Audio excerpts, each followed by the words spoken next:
Certamente o Senhor Deus não fará nenhuma coisa sem antes revelar os seus segredos aos seus servos, os profetas. Amós, capítulo 3, no verso 7. Somos um povo privilegiado, porque tudo que Deus revelou aos seus profetas, hoje nós temos em mãos e podemos descobrir os atributos e as belezas da justiça e do amor de Deus. Sejam bem-vindos mais uma vez ao nosso canal Serviço Cristão. É com muita alegria que estamos preparando mais esse vídeo para vocês. Deixa eu relembrar, se você ainda não se inscreveu no nosso canal, não se esquece de se inscrever, de ativar o sininho e no final do vídeo, se você gostar, curte lá o nosso vídeo. Muito bem, também não esqueça de seguir o nosso perfil no Instagram. Lá tem mensagens muito relevantes para a sua vida. Muito bem, vamos iniciar o nosso tema e não poderíamos iniciar o nosso tema sem antes fazermos a nossa oração. Vamos orar? Querido Deus, obrigado por nos ouvir. Queremos ouvir agora a Tua voz por meio da Tua palavra e, por favor, Senhor, que o Senhor alcance a todos nós, todos estes que estão acompanhando este vídeo. Em nome de Jesus, amém. Muito bem, queridos. Nós estamos vendo a respeito das revelações divinas e no último tema a gente estudou a respeito do sonho do rei Nabucodonosor no capítulo 2 do livro do profeta Daniel. O rei recebeu de Deus uma mensagem muito importante, uma mensagem muito poderosa. Esta era uma mensagem apocalíptica, ou seja, uma mensagem cujo clímax destes acontecimentos se dariam em dias muito distantes dos dias daquele rei. No entanto, o rei Nabucodonosor também estava incluso neste sonho, o seu reino estava incluso neste sonho. Porém, como eu já mencionei para vocês, o clímax deste sonho se daria justamente em nossos dias, depois de 2.500 anos desde os dias do rei Nabucodonosor. Vamos rememorar. A gente viu que o rei sonhou com uma estátua e essa estátua era composta de vários elementos diferentes, como por exemplo o ouro, a prata, o bronze e o ferro. O ouro representava a Babilônia, a prata o Império Medo-Persa, o bronze representava o Império Grego, o ferro representava Roma e a Bíblia fala também que havia uma mistura de barro e de ferro nos pés da estátua. E este barro e ferro simboliza a Europa moderna, simbolizando também as tribos bárbaras no passado, e 7 dessas tribos vieram a tornar-se as modernas potências europeias dos nossos dias. Portanto, repito, o clímax dos acontecimentos do capítulo 2 do livro de Daniel está guardado para acontecerem em nossos dias. Mas também ali falava sobre uma pedra. E hoje nós vamos estudar detalhadamente a respeito dessa pedra, cuja pedra você já sabe que significa a pessoa de Jesus. Eu queria pedir, se você tiver acesso à sua Bíblia aí, para abrir no livro de Efésios, o capítulo é o 2 e o versículo é o 20, e a palavra do Senhor declara: edificados sobre o fundamento dos apóstolos e profetas, sendo Ele mesmo, Cristo Jesus, a pedra angular. Perceba, vários termos são utilizados na Bíblia para se referir à pessoa de Jesus. Jesus é chamado por João Batista de Cordeiro de Deus. Jesus também auto se intitulou-se de porta, de caminho, de verdade, de vida, de luz, de pão, do bom pastor. Mas Paulo usam o termo relacionados a Jesus de pedra. Jesus, ele é a pedra. Então, vamos ver quais são as lições que podemos extrair desta pedra para as nossas vidas. Muito bem. Como vimos, no capítulo 2, verso 20 do livro de Efésios, falou que nós devemos estar edificados sobre o fundamento dos apóstolos e dos profetas. Veja só, edificados. Vamos detalhar esse texto. Por exemplo, uma casa, quando é bem edificada, ela está prevenida da possibilidade de cair, de desmoronar, mas também está prevenida da possibilidade de existirem rachaduras nesta casa, certo? Portanto, o casamento também, por exemplo, ele precisa ser bem edificado.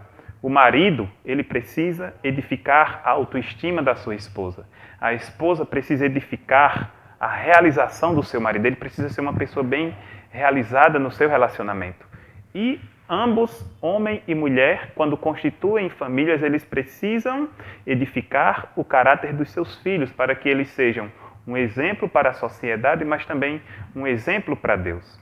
Veja só, porém, infelizmente em nosso mundo ainda existem homens que parecem que gostam de humilhar suas esposas. Parecem que existem esposas que se tornam uma pedra no sapato dos seus esposos quando estas rebaixam os seus esposos. E existem pais que infelizmente estão educando os seus filhos deficientemente. Os filhos estão crescendo com traumas, os filhos estão crescendo revoltados. Por quê? Porque falta a verdadeira edificação. Queridos, a Bíblia fala sobre uma edificação. Esta edificação não está baseada na sexualidade nem na filosofia. Não podemos rebaixar esses temas. No entanto, eles têm o seu grau de importância, mas não devem ser a base, o fundamento para um relacionamento, entre um relacionamento pessoal ou interpessoal. Veja só, a Bíblia fala de um fundamento. Que fundamento seria esse? Você sabe que uma casa, para que esteja isenta da possibilidade de desmoronar ou da possibilidade de aparecer rachaduras, ela precisa ter um bom fundamento, certo? Assim, ela vai minimizar as chances, como eu falei para você, de cair ou então de aparecer as rachaduras. Do mesmo modo, por falta de fundamento, muitos casais estão desmoronando, muitos casais estão quebrando, muitos filhos estão tendo o seu caráter formado com deficiência, muitos filhos têm o caráter rachado, porque falta o verdadeiro fundamento que deve ser a base de qualquer relacionamento. Deus, ele criou o casamento para ser uma bênção. Deus também criou a família para ser uma bênção. Só que as pessoas estão buscando os meios errados de encontrar a felicidade. E a felicidade existe? Onde está o verdadeiro fundamento para a felicidade? É isso que nós vamos descobrir agora, no fundamento dos apóstolos e profetas. A que a Bíblia se refere quando ela usa esse termo? Veja só, como sabemos, a Bíblia está dividida em duas grandes partes, Antigo e Novo Testamento. Quando a Bíblia usa o termo fundamento dos apóstolos, ela está se referindo ao Novo Testamento. Quando ela usa o termo fundamento dos profetas, ela está se referindo ao Antigo Testamento. Portanto, pais, filhos, amigos, qualquer pessoa, qualquer tipo de pessoa, elas devem fundamentar as suas vidas num pleno e claro assim diz o Senhor. Está entendendo? A Bíblia, ela não tem que ser apenas um manual especial, mas ela tem que ser a base para a nossa regra de fé e prática. E sendo assim, os relacionamentos eles fluirão. Veja, se de repente você está com o seu lar sendo desfeito, de repente os seus filhos estão recebendo uma má educação, de repente você está desnorteado com relação à busca da felicidade, queridos, ainda é tempo de se arrepender, porque Jesus ele é a pedra que perdoa.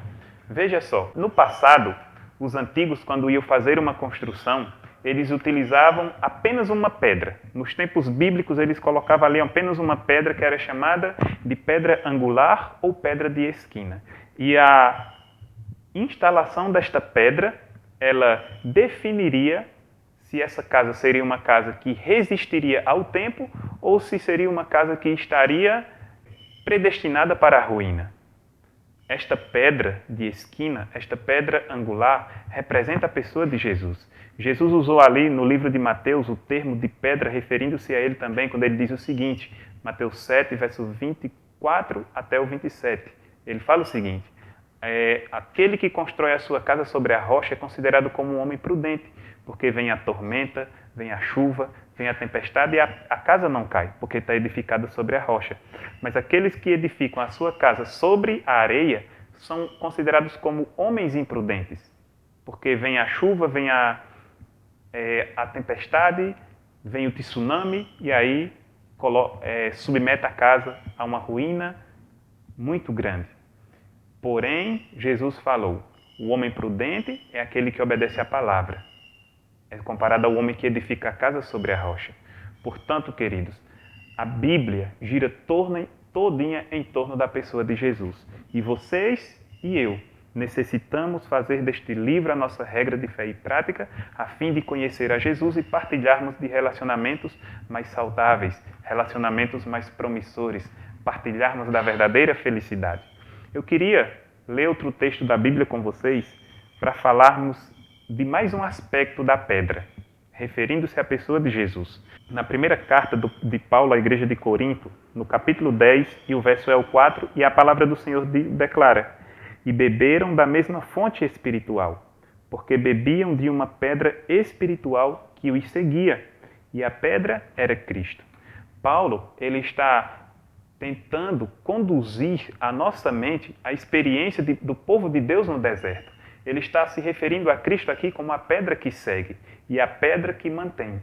Veja só, Deus tirou o seu povo do Egito. Talvez você já conheça essa história, está registrada no livro de Êxodo. A partir do livro de Êxodo, Deus tirou o seu povo do Egito com mão poderosa. Deus derramou pragas sobre o Egito. Deus fez com que o mar repartiu o Mar Vermelho. Seu povo passou em terra seca, cortando ali o Mar Vermelho. Mas quando o faraó entrou com o seu exército dentro do Mar Vermelho, o mar voltou ao normal e faraó morreu com todo o seu exército. Deus conduziu o seu povo em uma jornada de 40 anos no deserto. Essa jornada deveria durar apenas 40 dias, mas o povo era um povo rebelde, andava em caminhos tortuosos, não tinha prazer em fazer a vontade de Deus. E Deus teve que manter o seu povo no deserto porque não estavam prontos para entrar na terra, porque não estavam prontos para receber as bênçãos. Deus não deixou faltar nada. As sandálias dos pés não acabaram, as roupas não ficaram velhas. Todos os dias Deus enviava o maná para que o povo colhesse e se fartasse, esse maná cheio de nutrientes, porque era enviado do próprio céu. Mas no dia que faltou água, o povo murmurou e ameaçou voltar novamente para o Egito. Como resultado disso, Deus fala para Moisés: Moisés, fere a rocha. E quando Moisés feriu a rocha, sabe o que aconteceu? Veio aguaceiros de água saciando a sede de todo mundo. O que é que nós aprendemos com isso, queridos? É que Deus é a pedra que nos sustenta. Jesus, todos os dias, protegia o seu povo. Durante o dia, através de uma nuvem, para que o seu povo fosse protegido do sol e do calor escaldante do deserto. Durante a noite, através de uma coluna de fogo, para manter o povo aquecido contra o frio insuportável do deserto, mas também mantendo longe os animais peçonhentos que ameaçavam a segurança daquele povo. Deus nunca abandonou o seu povo. E eu tenho uma notícia boa para você. Sabe que notícia é essa? Jesus está perto de todos nós. Você talvez não sinta Cristo perto de você porque você ainda está trilhando os caminhos perigosos do deserto. Deus está tentando te orientar. Você sabe o que deve fazer, mas ainda não tomou a decisão de andar em direção à graça de Cristo. Sabe, queridos, chegou a hora de dar um novo rumo para a sua vida. Chegou a hora de fazer a vontade de Deus. Chegou a hora de começar a receber as bênçãos de Deus. Portanto, o desejo de Deus para você é: deixa de andar no caminho de suas próprias convicções e passa agora a andar no caminho que é a verdade e a vida. E este caminho te conduzirá até Jesus, este caminho será o caminho que te conduzirá até as bênçãos de Deus. Não faça como o povo do Egito, que desobedeceu a Deus e que colheu as consequências disso. Deus, ele está sedento de nos perdoar os nossos pecados. Todavia, queridos, Deus, ele promete perdoar os pecados, mas não pode nos livrar das consequências do pecado. Deus pode perdoar os nossos pecados por conta da intemperança, mas Deus não pode te livrar da possibilidade de desenvolver um câncer terminal. Sabe por quê? Porque são consequências de nossas próprias escolhas. Mas a nossa vida não está baseada só nessa terra. O apóstolo Paulo fala que a nossa pátria é no céu. E ainda que vivamos por pouco tempo nessa terra, precisamos almejar o céu que o Senhor está preparando para nós. Pois bem, eu queria ler mais um texto com vocês. Está aqui no Evangelho de Mateus, no capítulo 21, no verso 44. E nós vamos aprender a respeito de mais uma característica dessa pedra. Até aqui nós já aprendemos que Jesus é a pedra que nos perdoa. Aprendemos também que Jesus é a pedra que nos alimenta. E agora nós vamos aprender que Jesus, ele é a pedra que julga. Mateus 21, verso 44, e a palavra do Senhor declara: todo que cair sobre esta pedra ficará em pedaços, e aquele sobre quem ela cair ficará reduzido a pó. Quando a Bíblia ela usa o termo todo que cair sobre a pedra, ela está declarando o seguinte: toda pessoa que for a Jesus, que se quebrantar na presença de Jesus, esta pessoa será transformada por Jesus e usufruirá de novidade de vida e da certeza da vida eterna.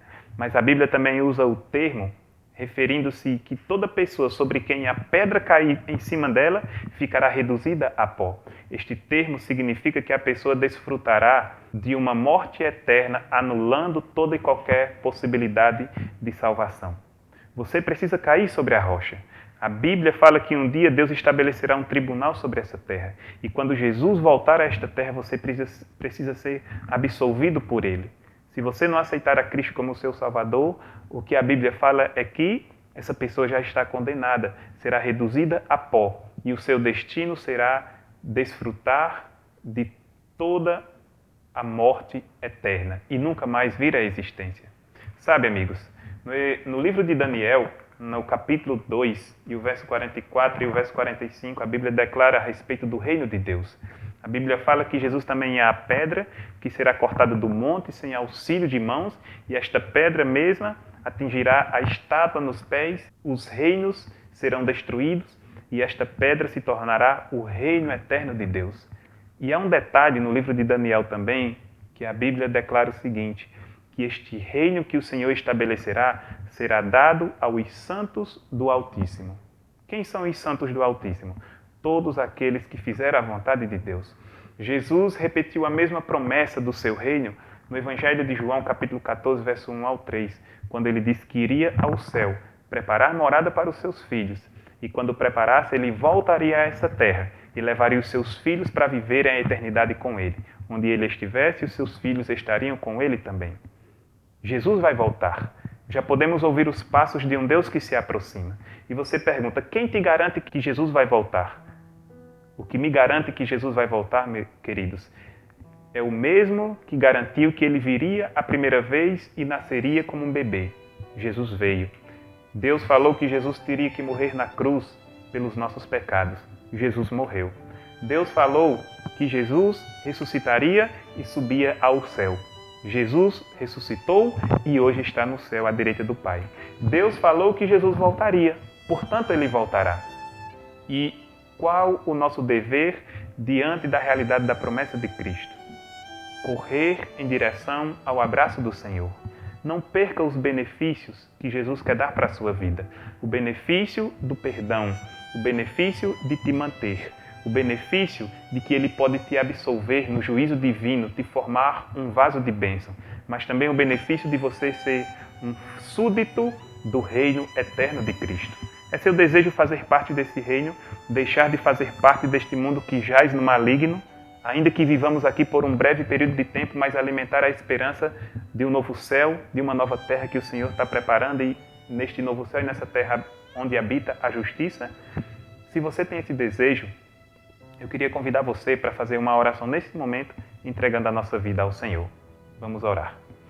Obrigado, Deus, por Jesus, que é a pedra que perdoa. Jesus também é a pedra que nos mantém. E é a pedra que um dia nos absolverá no julgamento divino. Louvado seja o Senhor pela promessa do reino eterno. E por favor, Deus abençoa para que todos estes que veem este vídeo neste momento tenham não somente o desejo de fazer parte deste reino, mas entreguem as suas vidas ao Senhor para que tenham a certeza de que serão súditos no reino de Cristo. Eu entrego cada um em tuas mãos, em nome de Jesus. Amém. Muito bem. E a palavra do Senhor declara: agrada-te do Senhor e Ele satisfará os desejos do teu coração. Entrega o teu caminho ao Senhor, confia nele e o mais Ele fará. Se você gostou do vídeo, curte aí o nosso vídeo. Se ainda não se inscreveu, não esquece de se inscrever e ativar os sininhos. E curte também o nosso perfil no Instagram. Muito obrigado, este foi mais um vídeo e até o próximo tema. Fiquem com Deus.